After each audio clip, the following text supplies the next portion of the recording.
Welcome to another episode of the Marvel Masterworks podcast. As always, I am your host, Adam, aka the Tony Stark of this podcast. And with me is my co-host, Donnie, the Emerald enthusiast, the Venom enthusiast. He can either be, well, because I like Donnie and he's a good friend, I'll let him be the Eddie Brock of the podcast. But really, he kind of shares a similar look with Obadiah Stane. But, you know, we're friends, so I can't call him that and then call myself Tony Stark. So, you know, we'll stick with Venom. But Donnie, how are you doing today? All right. What's up, comic book fans? It's the man whose ring runs on fanboy energy, the podcasting machine, the big nerd in green. It's the Emerald enthusiast, here to ask you, what if Spider-Man had kept the symbiote? Mm-hmm. We are going to be looking at that 5-issue miniseries that explores just that in a minute. But Donnie, we did a recording earlier, and I had alluded to a bit of news that I was going to talk about, but it's more comic related, so I didn't. Yes. I thought it was an awesome recording, by the way. You should watch that right here on Multiverse Musings, the Vidcast. Yeah, I mean, you'll see me screw up the ending, and in between we go off on several tangents. It's fun. But so the news is that apparently the estate of Steve Ditko has filed some sort of copyright or some sort of rights termination for the characters that he co-created. So like Spider-Man, I think Doctor Strange is in there. Yes. Falcon is in there. There's a whole host of characters.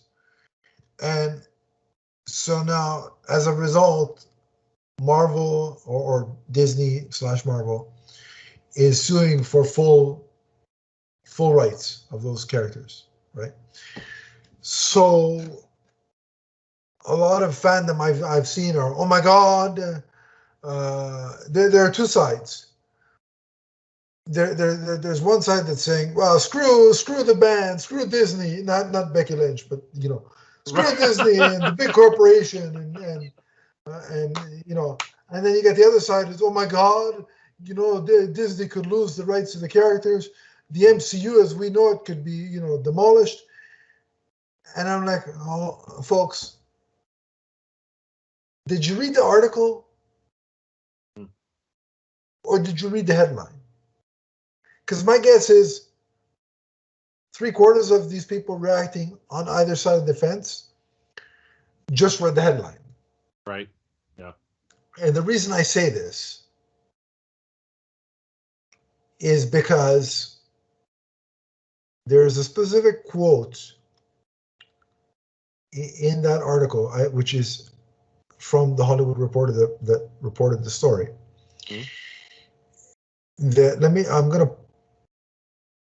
I'm gonna pull it up here in a second. Here it is. Okay. It says, if the plaintiffs win, the plaintiffs being the Ditko estate, right, Disney expects to at least hold on to the rights as co-owners. The studio would have to share profits with the others. Additionally, the termination provisions of copyright only apply in the United States, allowing Disney to continue to control and profit from foreign exploitation.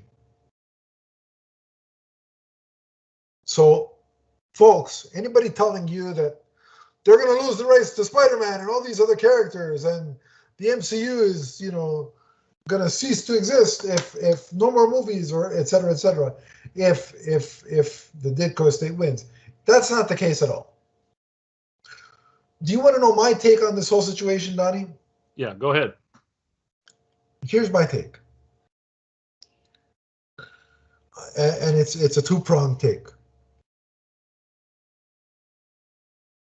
Do I believe that the creators of these characters are owned, especially when they break out and become, mega moneymakers like, Spider-Man, Iron Man, on the other side of the ledger, Superman, Batman.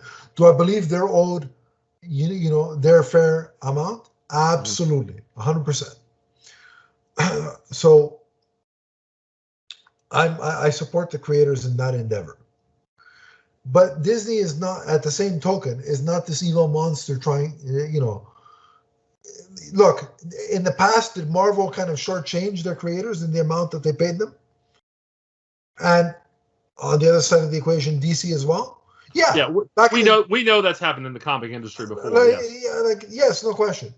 But, to say that, Disney is only doing this for greed and for profit and for money. Folks, do you think the Ditko estate is doing this to preserve the good name of Steve Ditko? No, they're not. You know why they're doing it? The same reason Disney's doing it. Money. Yeah. For me, I think that's what it comes down to, is that the Ditko family wants a bigger slice of the pie, and they'll probably get it, Yeah. And so that, I think that's what's going to happen here, is that you'll see some negotiating, and they will get a compensation level where they feel like they can continue to let Spider-Man, be used in all these projects. At the end of the day, money is going to be exchanged. They'll work out some sort of arrangement, and nobody's going to lose anything. So all this hyperbole, all this hoopla, all the tweets, all the clickbait articles are all for naught. Right. The same thing happened with Jerry Siegel, Joe Shuster, and DC. And we're still getting Superman comics. Mm-hmm. We're still getting live-action Superman TV. Supposedly, we're going to get more Superman movies. So the same thing's going to happen here. Let's relax and let's be reasonable. Mm-hmm. That's all. No, they really were shortchanged by DC, and they never got fairly compensated. They got better compensation towards the end of their lives, but again, that's a whole different scenario. And again, I'm not disputing the fact that in the past, Timely, Marvel, and DC on the other side of the equation shortchanged their creators. So but by the same now, you're a work for hire. So what work for hire means is that what you create for that company is the property of that company, correct? Mm-hmm. So in that sense, it's like, well, Spider-Man was created for Marvel Comics. Yeah, and I saw it was Jamal Igle, who, again, very famous comic book artist. He said that there's a copyright actually in Amazing Fantasy 15 that you can clearly see. So it would be hard for the Ditko family to say that Marvel doesn't own Spider-Man. Yeah. Yeah, or any of the characters that Steve Ditko helped co-create during his time as a work-for-hire creator at Marvel Comics. Yeah. Like, this is why Mark Millar went off and created Millarworld, because he owns all of those characters. Now, he sold them to part of Netflix, so he's basically, he and the company work for Netflix now, but still, he creator owned means the creator has full control and can do what they want. That's not what Spider-Man, Daredevil, Doctor Strange, Batman, Superman, etc., are. They're work-for-hire creations. Ergo, they are owned by Marvel and DC Comics, respectively. Mm-hmm. So, they're both sides to the story. People need to take a measured approach when dealing with this thing. It's not one side, this isn't a wrestling match. It's not, Kenny Omega or Bryan Danielson. It's like, come on. Money's going to be exchanged, and everybody, and even in a wrestling match. I mean, folks, it's spoilers. It's predetermined. In case you didn't know that either. But anyway, I digress. So everything will work itself out. People will be paid. Nobody's going to lose anything. And now we can move on. Now we can move on. Okay, so we are going to review The Spider's Shadow. This is a 5-issue what-if story. And the writer is Chip Zdarsky. The inker, as well as penciler, is Pascal Ferry. The colorist is Matt Hollingsworth. The letterer is V.C. Joe Carmanga. And the editor is Wilson Moss. Okay. So it actually... Very, very well. This actually starts, and you see this in issue 1. It says that this takes place around Amazing Spider-Man number 258. And so we see kind of a lot of familiar events and backdrops in this issue.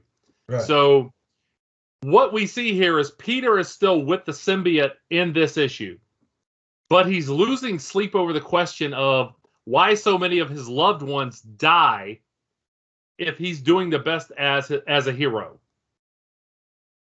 So he goes to Reed Richards at their Baxter building for help. And again, this should be something that should be very familiar to you if you're a longtime Spider-Man reader. Right. However, we see the point of divergence here is that he refuses to take the symbiote off at this point. He decides that it's too important, it's a living being, and he wants to keep it. So later on in this issue, Hobgoblin has actually tracked Peter to his home. And during the battle, there's a fire, and Aunt May is in the house.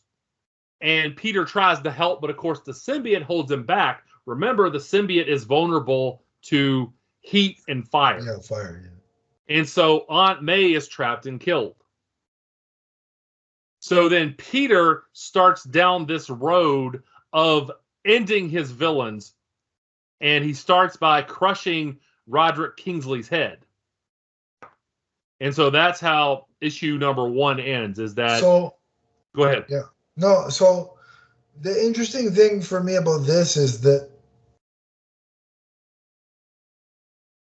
when Peter has the symbiote, the black suit on, I do dig his attitude. Mm-hmm. Like even his quips have a little bit more.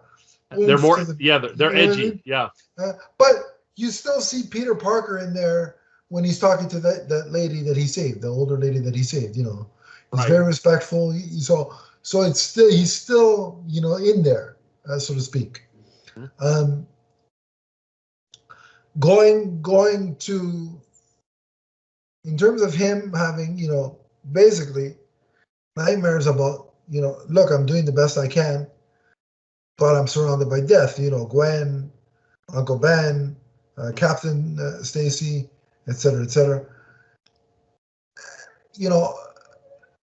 For all his problems, Peter's problems, rent, as Mr. Ditkovich says, rent 2 and 3. You can buy me pizza. If he doesn't come through the multiverse in No Way Home, I'm going to be upset. He better be there. One of those wormholes and just say rent, and then. But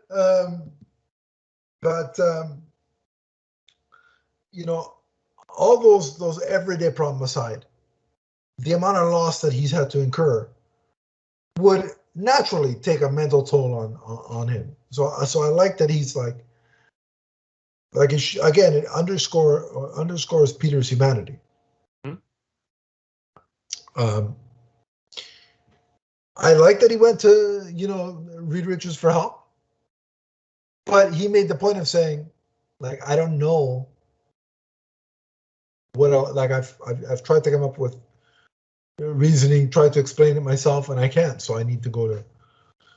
So that like they made the point of saying, look, I tried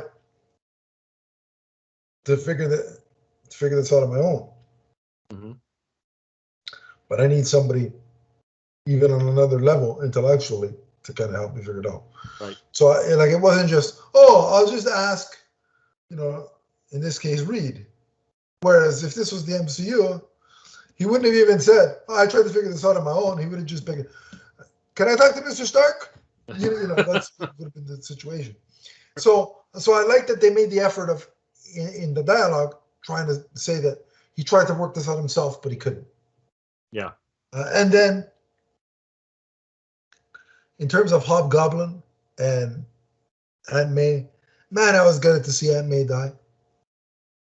Mm-hmm. I like that old lady. Right. Well, yeah. It was meant to rock you, and it actually it did. Yeah, it did. And you even see that Hobgoblin kind of starts to, kind of stagger away and realizes that things. I didn't mean to do that. Yeah. He didn't mean to do that. Things went too far. Yeah. And I want to point out here before we go further, Spider-Man at this point starts to look more alien-like, and he's kind of technically Venom at this point. Yeah. But I don't want to confuse anybody, so I'm not going to start calling him Venom, because not only I don't want to confuse people when it comes to that character, but we also have Eddie Brock later on in the story. Him Venom, because Venom. Oh, I don't know. The kids do this name melding all the time. I don't know what the hell it is. It's not my fault they came up with this stupid stuff. I just follow along with the trends. But I wanted to point that out because at the end of this issue, it's not just Spider-Man going back to a black costume. He starts to look more like, he looks more spider-like. He looks more like Venom. You start to see that like a creature, transformation. Yeah. Mm-hmm. So speaking of, issue number 2 is actually my favorite cover. It's a horror-themed cover with MJ has a knife, and around the corner is Spider-Man, wearing this kind of spider-like looking costume. Yeah. And she's holding a knife, and the whole cover is kind of wrapped in these red and blue hues. Oh, the covers were great for this. Yeah. That was my favorite of the 5. So now this issue opens with a philosophical debate between Peter and the symbiote. And it's interesting. You see that Peter's boxes, and I mean exposition boxes here, they're these white exposition boxes, and they're contrasted with the black exposition boxes of the symbiote. Mm. And one of the things the symbiote says, and this gives you the complete kind of outlook of the way the symbiote sees things. He says, things live, things die, things forfeit their right to live. So this kind of deals with the nature of lethal force and what constitutes a just kill. That's what Peter and the symbiote are kind of having this philosophical debate about. Yeah. Now, the story pivots, and we see that Kingpin is very concerned about Spider-Man becoming a killer. And we also see, J. Jonah Jameson is convinced that this proves his long-held feelings about Spider-Man, that Spider-Man's a bad guy. See, I told you so. Two things, Donnie, just before you continue. When Peter and the symbiote are having that philosophical debate, mm-hmm. I can't help but hear the Venom voice from the Venom movie. Oh, yeah. So in my head, I'm trying to do the voice because that's what I hear when I'm reading it. And then J. Jonah Jameson, all I hear is J.K. Simmons going off of the Right. Yep. Well, we all get, those inner voices as we're exposed to various things in media, and then they play their way. So, actually, I believe on our very first podcast, I said that Danny Dark, who voiced Superman in the Super Friends cartoon in the 70s, I still hear that voice, 40 plus years later. So, anyway, back to the story. Spider-Man breaks into the Bugle, and he's had enough of, JJJ's assault on his character. And he actually breaks J. Jonah Jameson's hand in brutal fashion. It looks like a Greco-Roman knuckle lock, but he just squeezes and destroys his hand. I would like to see this scene in live action with J.K. Simmons. I can only imagine what he would say. He also threatens to come back. He's like, cut it out, or I'm going to come back and I'll break the other hand. So later on, we see that Mary Jane finds Peter sleeping above his bed in this kind of gigantic spider web that the symbiote has created. And again, you're seeing at this point, Peter looks more spider-like in not only his extremities, but the mask that he's wearing. Yeah. So at this point, Wilson Fisk has sent several villains after Spidey, and Spidey suffocates the Scorpion. He rips off Shocker's arm, and then he seemingly kills Fisk in just what is an extremely gruesome scene. He punches into Fisk's face and seemingly kills him. Again, we don't see Fisk on panel, but we see like actually parts of his face, his teeth kind of coming off of his face in bits. You see these kind of nasty little gobbets around Spider-Man's hand. So, yeah, they went like when they inferred that Spider-Man had gotten more violent and sort of they were not kidding, out of control. Like they took extra effort to show it, and the art, Pascal Ferry's art really gets the message across. So the next thing we see is that the Sinister Six, as a move of self-preservation, they've decided to go after Spider-Man. And it says Doc Ock, the Rhino, Kraven, Electro, Mysterio, and J. Jonah Jameson. Mm. But the big surprise to the end of this issue, and obviously I really liked it, one of Ock's henchmen turns out to be Eddie Brock. And he actually kills Otto Octavius, and he says, I can't let you kill Spider-Man. That's my job. So he becomes a character. I love the name Brock Ock. That's what I called him too. Yeah. I loved it. So issue number 3, actually we see the Sinister Six, now including Brock Ock. Love that name. And they wait for Spider-Man in like a remote location near a wooded area. We also see that the Fantastic Four and the Avengers know that Spider-Man's becoming a problem at this point. So Spidey has killed the Beetle as well, and that's how he learns the location of the Sinister Six. So what do you think of that opening scene there? It really is like when you see, there's something about seeing Spider-Man kill that is just jarring. So it really sets the table for, man, things really are like that one decision. Things really have changed here. Well, he makes that one decision, and after that, every time he kills, it gets easier. It becomes second nature. Yeah. And that's why this is such a common theme in superhero comics, is that once you take that leap, then you go over to another side of the fence, and it's hard to come back. Yeah. So, however, by the same token, also too, one of my fears as I kept reading, the first couple of issues, was, are they just going to make, like, is this just going to become essentially a Venom comic? Because I have no problem with that, but the what if concept is, it's supposed to be different, right?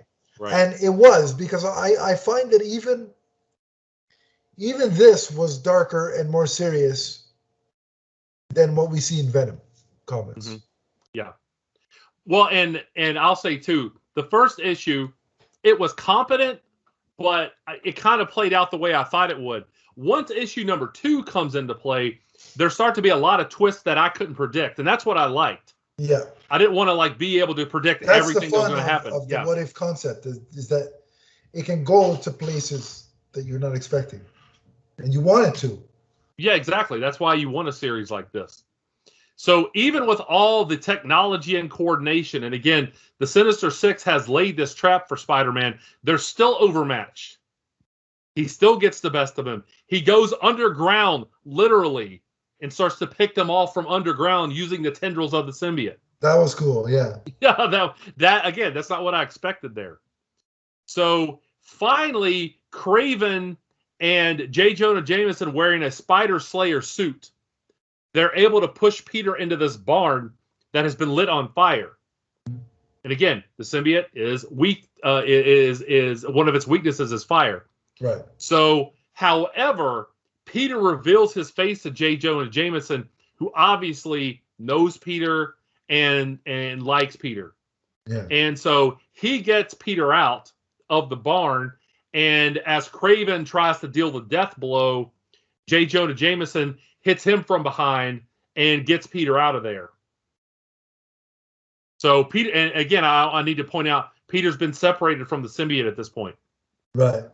It's really weird seeing, not in a bad way, but in a good way. It's awkward seeing Peter and JJ, J. Jonah Jameson, not JJ Abrams, but J. Jonah Jameson, right. work together. Yeah. Like it's. There was a really powerful line though in there, and I can't. This might not be exact, but I remember JJ looked at Peter and said, "Why did it have to be you? Why did all this anger I've been focused on Spider-Man? Why did it have to be somebody that I actually liked?" Yeah. Turns out to be Spider-Man. So yeah, it's almost like, had I only known from the beginning, I would have been on your side. So JJJ drives Peter back to New York, where Black Cat and Triple Mary J. Jane are waiting. There was double J in wrestling. We got triple J. So, but we also learn at this point that the Kingpin has leaked Peter's identity, and the symbiote is in the Baxter building. Which is kind of a take on. Excuse me, sorry to interrupt, but that's kind of a riff on what he did to Daredevil. Yeah, exactly. Yeah, exactly. So we also see that the symbiote now is in the Baxter building making new symbiotes. Yeah. So things really pick up at the end of this issue. Yeah, I was definitely looking forward to, once the reveal of, more symbiotes on the way kind of happened, I was really looking forward to the next issue. That's a great way to, end an issue. Yeah. So issue number 4, we see Peter in a classic Spidey costume now. He heads to the Baxter building, which has been engulfed by the Clintar. You see like the black tendrils all the way around the building. Yeah. And Peter makes a good point here that I often talk about when Peter asks me about Venom. Again, Venom being the Eddie Brock version is my favorite Marvel character. And he makes a point to say that the symbiote isn't necessarily evil. It's just heightened what he felt. And we've seen various writers over the years play with that. Is it the symbiote in control, or is it the person wearing the symbiote? And you can come at that from different angles, but the symbiote, that's why you never know what a character wearing that costume will do. Will it be something good? Will it be something bad? Because it's kind of like, it's the equivalent in a way. I don't want to undermine either one, but it's kind of like red kryptonite in a way. Mm-hmm. But I'll say this, to kind of encapsulate what I said there, it's not easy to describe the way the symbiote is, but it's volatile. It heightens all emotions. Yeah. It makes them stronger. Whether it's why with Eddie Brock and with Flash Thompson, Venom is this heroic figure now, mm-hmm. right? Because the wearer is using it, to what he wants to do with it. Right, so yeah. So back to the issue here. Peter gets ready to go into the Baxter building, but before he does, he and MJ, they share the smoochy face, and the Avengers are on the scene. And Peter and Mary Jane and the Human Torch go inside of the Baxter building, where everyone is under control of the Clintar, including Ben Grimm, aka the Thing. So he goes clobbering time on Spidey for several panels. Was Cult of Personality playing in your mind when you were reading that? So Spidey is eventually able to knock the Thing outside. But we see back on the inside that the symbiote has now bonded with Reed Richards. And outside now, we see that the children of the symbiote have bonded with the Avengers. So things got really bad at the end of issue number 4. Yeah, and it's just so cool seeing the Avengers controlled by the symbiote. Mm-hmm.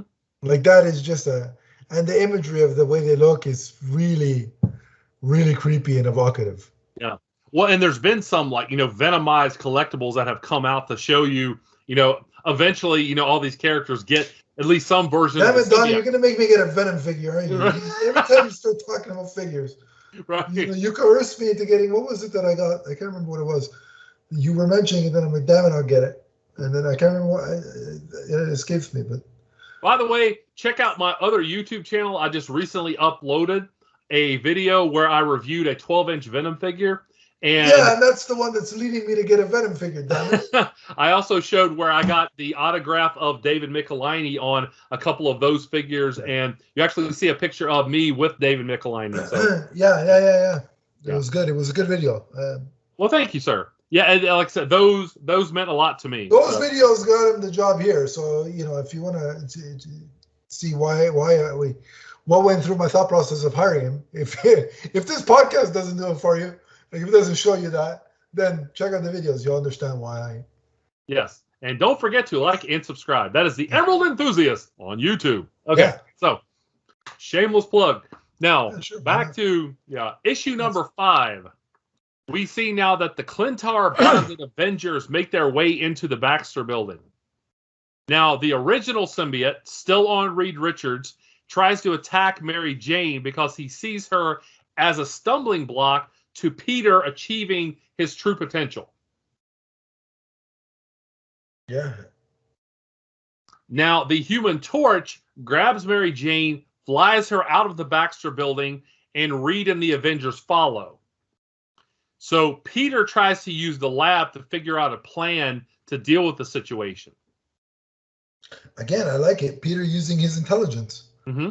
Well, that's a key aspect of Spider-Man, is that it's not always just about, fist and fury. Thank you. Anybody want to tell MCU that? So Spidey realizes that Reed is actually, and I mean the Reed symbiote, is actually in control of the other. Yeah, is actually in control of the other Clintar. I think they even mentioned like a vampire type scenario where the main, like the old pureblood vampire, controls everybody he bites. Yeah. That's what this scenario is that one symbiote's in control of everything. So basically, if you get rid of the original, or if you handle the original, you'll handle the other ones. Right, you handle the entire bloodline, yeah. Not the one that you see on Friday Night SmackDown, the bloodline of the symbiote. So, well, anyway. I mean, you should acknowledge also the original symbiote because. Hey, acknowledge me. Yeah. I can see the symbiote saying that. Yeah. So, Peter goes outside. Actually, the Avengers, they're attacking the Torch, and Sue Storm, the Invisible Woman, she shows up, and she is trying to. Would you say she showed up out of nowhere? Yeah. You couldn't see her. Anyway, just the John Cena of this equation. Oh, so they're trying to protect Mary Jane. So Peter comes outside and he offers the symbiote a deal. If you let Mary Jane go, then I'll permanently bond with you. So the symbiote agrees, but in the process, he's like, Reed Richards is too dangerous. So he kills Reed Richards before he tries to bond with Spider-Man. So Peter runs back inside the Baxter building, and there's a bonding of the symbiote, but it's a forced bonding. However, we see that the heroes are one step ahead of the villains here, because it's actually an image inducer, and it's Johnny Storm, a.k.a. the Human Torch, who the symbiote has now engulfed.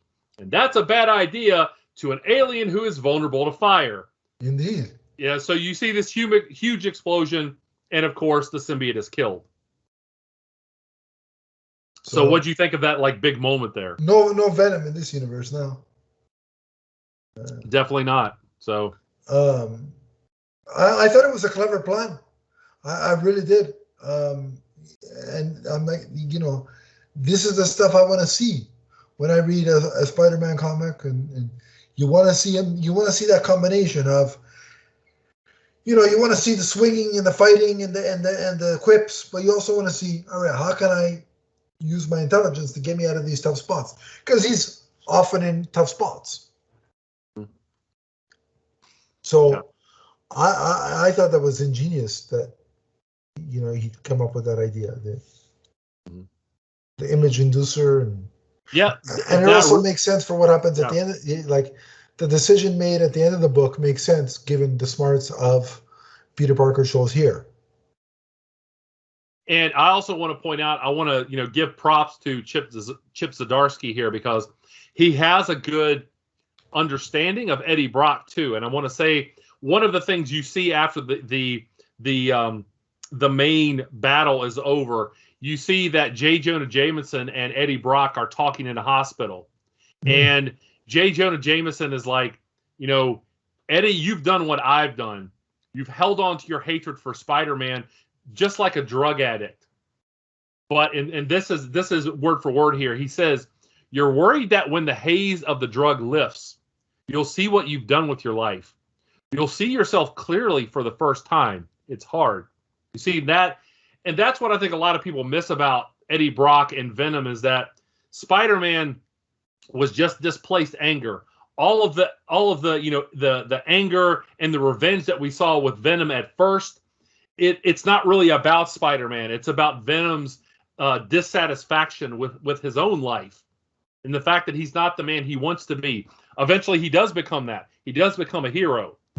But so I want to give Chip Zdarsky, credit there for not making Eddie like just out for revenge, and not seeing the fact that it's really about Eddie being unhappy with himself. Yeah, Chip Zdarsky's great, and I can't say enough about his Daredevil run, which has been fantastic. So, which we'll eventually cover at some point. But we've got a lot of Daredevil to go through. So yes, sir. So the main story wraps up with Sue Storm showing up, and she offers Peter membership in the Fantastic Four to fill the void that Reed has left because he was killed by the symbiote. So this ends with Spider-Man as part of the Fantastic Four. So I like that on a few fronts. Go ahead. One being, I like that Sue points out, this wasn't your fault, because she knows how Peter is, and she knows that he would blame himself. So right away, she's like, everybody knows that this wasn't your fault, so don't blame yourself. And again, him sort of taking Reed's position in the Fantastic Four also makes sense because of the smarts and the wherewithal Peter showed in that final solution of how to deal with the symbiote. And also, how could he go back in this setup? How could he go back to Spider-Man after all that happened? Right. That's a good point.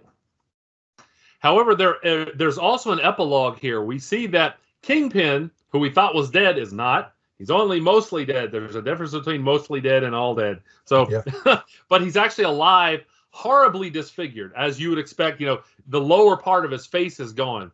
Yeah. But he's offered one of the lab-created symbiotes by James Wesley. So maybe there will be a sequel to this. I'd be down for sequel that. Series, yeah. So. But yeah, that's a cool epilogue. And can you imagine the Kingpin with the symbiote? Oh boy. Yeah. That's gonna be bad news for the heroes of New York. Right. But yeah, I love this book. It does exactly what the what if concept should do. It starts you off in a familiar place, and then takes wild twists and turns. And if they do their job right, you wouldn't have been expecting most of those twists and turns, and I wasn't. So job. Yeah, that's what you want. That's what you want out of a series like this. Yeah. So yeah, what would you rate it? We're rating it out of 5, the whole series. Well, 5 for story and 5 for art. Okay, for story, I'm actually going to give it a 5. For art, I'm going to give it a 4. There were a few things I don't like the way Rhino was drawn, but the art, in a lot of places, it was really good. So art a 4 and writing a 5. I'm in the same boat. 5 for the story and 4 for the art. It was a really good what if, and a good way to kind of unofficially kick off our ramping up of Spider-Man and Venom coverage on the channel. So I thought it was a good transition into that, and we hope you enjoyed it. But if you want to talk more Venom and Spider-Man before we cover more Venom and Spider-Man with us, you can on social media. So Donnie, where do they track you down? You can find me on Twitter as the Emerald Enthusiast. Let's talk comics. Let's talk collectibles. Let's talk Green Lantern. And if you want to chat with me, it's at Adam_LeaseFan. We also have a channel specifically dedicated to the podcast and Vidcast, which is at MMNPDC. And we have a Facebook group. Click the link below and we will add you, and we can continue the conversation on Facebook if you so choose. But in the meantime, we hope you enjoyed, and we want you to remember that Spider-Man, Venom, and Brock Ock is forever, from his first arm to his last. So long, everybody. Don't forget to subscribe.